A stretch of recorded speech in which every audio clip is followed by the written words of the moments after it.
Want to completely remove vocals from any song in 2026 without losing the track's quality? Today, I'm showing you how to do it in seconds using PhonicMind v2.0. If you've ever tried to make a karaoke track or grab a clean acapella, you know how frustrating it is when the vocal remover leaves behind weird artifacts or ruins the instruments. PhonicMind is an online AI tool that requires absolutely no software downloads. You just upload your audio directly in your browser, and the AI goes to work.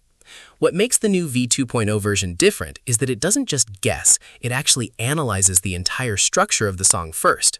Instead of just giving you a messy track with everything else thrown into a generic other category, PhonicMind separates the lead vocals, backing vocals, drums, bass, acoustic guitar, and electric guitar into their own clean stems. It even identifies the song's key, tempo, and chords in an interactive player. You can mute the lead vocals to practice singing, solo the backing vocals, or adjust the instrument levels to create your own custom mix. Now, when it comes to user feedback, official reviews for this latest v2.0 update are still very limited online. Because of that, the best way to see if it fits your project is to head over to their website and try out their interactive demo song. It lets you play with the faders yourself so you can hear exactly how clean the separation is before you commit.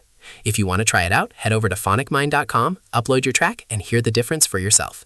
Don't forget to like this video if it helped you out, subscribe for more quick creator tutorials, and let me know in the comments how your stems turned out.